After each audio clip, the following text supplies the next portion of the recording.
Shalom Adonai, Yeshua HaMashiach, Hamalé, Hamalehim. É uma alegria estar mais uma vez convosco para podermos fazer mais um vídeo acerca da Palavra de Deus. Hoje com o seguinte tema: a virgindade de Maria é real? Em Romanos capítulo 1, versículo 3, nós lemos acerca de seu Filho Jesus Cristo, nosso Senhor, descendente de Davi, quanto à carne. Tá? No grego nós lemos assim: Peritu huiu aututu genomenon ek espermatos David katasarka.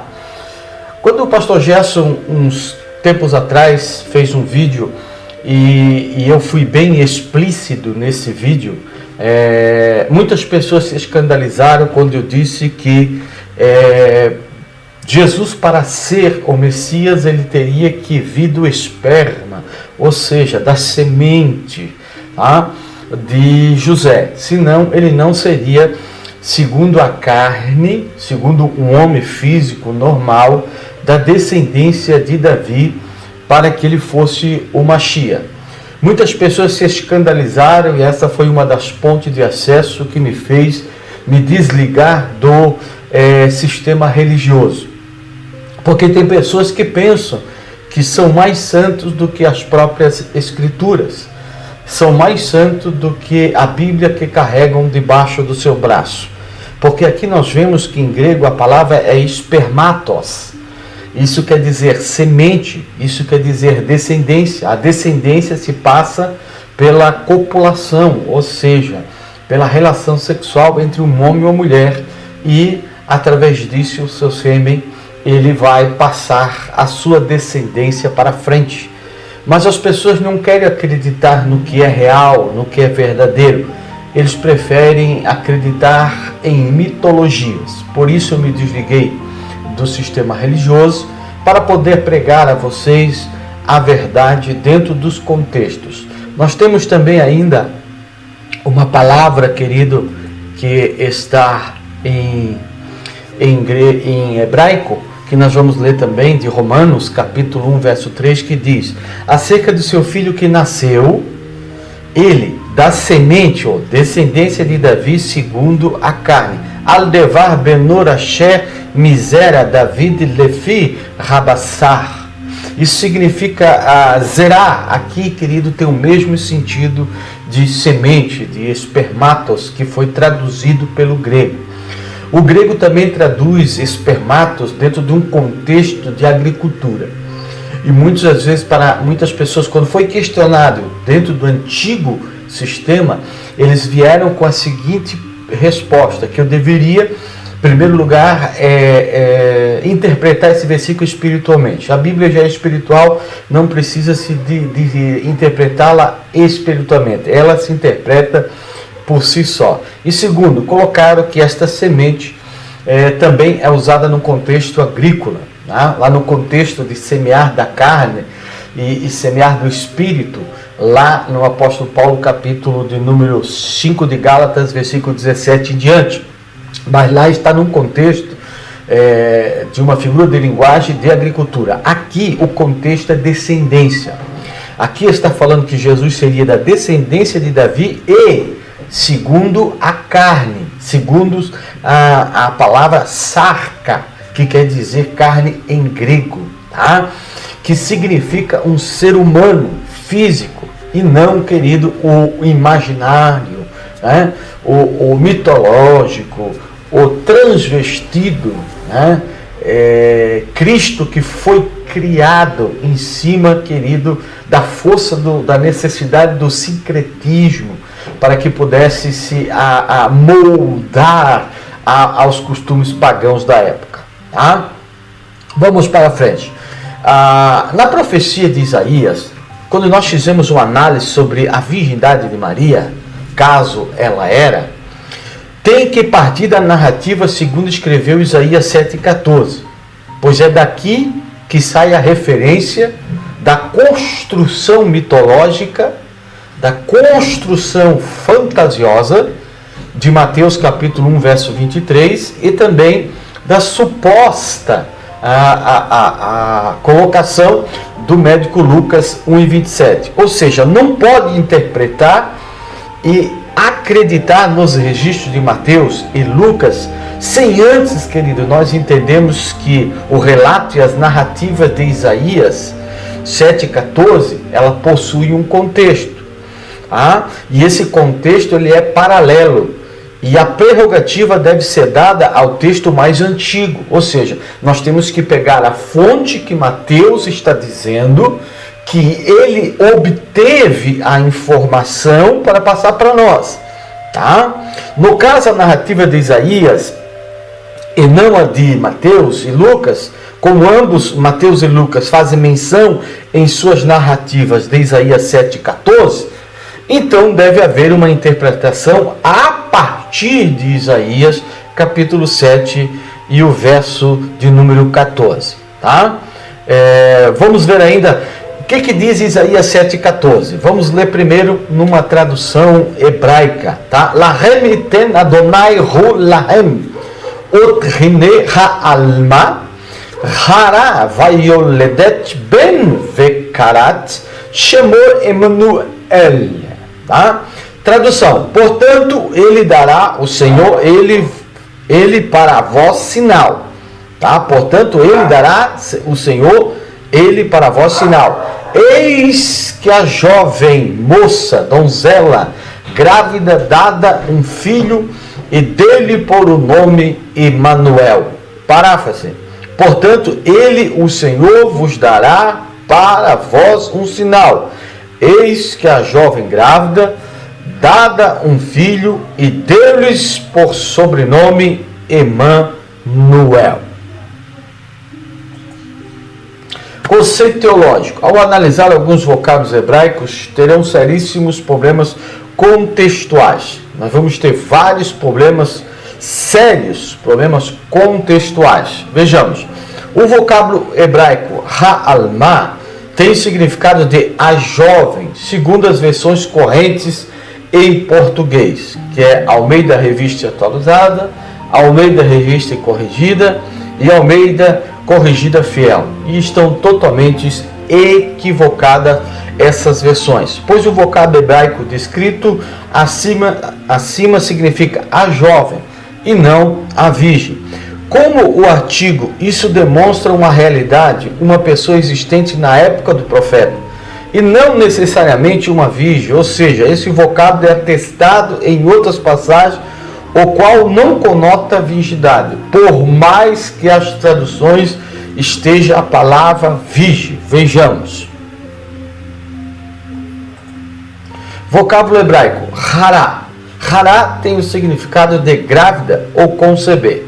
Segundo as versões correntes em português, ARA, ARC e a ASF, elas se equivocam em algumas passagens, e principalmente nessa também. Pois o vocábulo hebraico descrito acima na narrativa, de Isaías 7:14, no texto hebraico relata o significado de grávida, isso no sentido de adjetivo, e não conceberá, no sentido de um verbo estando no futuro. Ou seja, esse vocábulo é atestado em outras passagens com o significado de gravidez e não com a conotação de verbo no futuro, como Gênesis 38:24, Êxodo 21:22, 1 Samuel 4:19, 2 Samuel 11:15 e Isaías 26:17.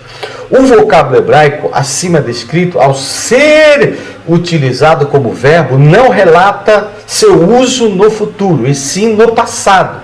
Além do mais, a raiz é usada para descrever o resultado de relações sexuais, como nos seguintes textos, que nós vamos ver agora, querido. Em Gênesis 38:14, e aconteceu que, quase 3 meses depois, deram aviso a Judá, dizendo: Tamar, tua nora, adulterou, e eis que está grávida do adultério. Então disse Judá: tirai-o fora para que seja queimada. Vai rir que mi sheloshi rodashimi vaiugad li rodá lemor zanetá tamal kalaterra vegam hine hará, quer dizer grávida, adjetivo. Lizer nonim vai omer Yehuda Yotziuha Vatisaref, tá? Para que vocês venham entender um pouquinho do hebraico e de como foi manipulado para chegar a Mateus, para chegar a essa mitológica declaração, inventada declaração. Houve muitas adulterações de fontes e de textos que nos revelam a verdade. Êxodo 20:12 diz ainda: se alguns homens pelejarem e ferirem uma mulher grávida e forem causas de que aborte, porém, se não houver morte, certamente será multado conforme o que lhe impuser o marido da mulher e pagará diante dos juízes. Verri inatsu anashim venagefu isha hará, ou seja, mulher grávida, isha hará, Vayatzeu Ialadeiha Velor Irei Ason Anosh Yanesh Kaasher Yashit Alaiv Baal Haish Venatan Befilim, tá? Para que vocês venham entender. Aqui está, querido, uma prova dentro do dicionário hebraico, tá? Que quebram todas as falsas interpretações e crimes contra a verdade, crimes contra a verdadeira exegese, a verdadeira hermenêutica, e contra toda a homilética, que é adulterina, que é enganadora, que é manipuladora, tá? Porque homilia se tem muito, agora exegese correta se tem pouco, tá? Nós vemos aqui que o verbo hará, conjugado no passado, ou seja, nos dias da profecia e não no futuro, conceberá, como quer afirmar os tendenciosos teológicos marionetes do sistema, que diz: a mulher conceberá para jogar para o futuro, para se associar à declaração mitológica invencionada pelo nosso querido escritor, ou sabe lá quem foi, o escriba do livro do Evangelho de São Mateus, tá? Segundo as versões correntes em português, a ARA, a ARC e a ACF, elas estão totalmente equivocadas em relatar o significado de dará, pois o vocábulo hebraico descrito acima na narrativa de Isaías 7,14, no texto hebraico relata o significado do verbo no particípio e não no futuro. O texto em grego diz: diatuto dosei kyrios auturrimin, semeiam redou te paternos, engastres rekei kai teketai ruion kai kalesseis tu onoma autu Emanuel. Tradução: por isso ele dará ao Senhor e ele vos dará um sinal. Eis que a virgem que está grávida, não que ficará grávida, ela nascerá um filho, e esse filho será chamado Deus conosco, e não, querido, será um nome, mas será Deus conosco, tá? Por isso que no hebraico a palavra Emanuel é separada. Por quê? Porque está significando que Deus estaria com Acasia e também com o povo de Israel contra os seus inimigos que estão dentro do contexto. Paráfrase: por isso ele, o Senhor, ele vos dará o sinal. Eis que a virgem grávida terá e nascerá o filho, e se chamará o seu nome Deus conosco, Emanuel. Tá? Vamos para a crítica textual. Segundo o aparato crítico da Bíblia Hebraica Estudo Gartências, há informações de que a Septuaginta relatou em sua obra o vocábulo grego repaternos, ao qual tem o seguinte significado: virgem. Entretanto, Símaco e Teodósio, em suas obras, existe o vocábulo grego neanias. Por quê? Porque paterno é virgem em grego.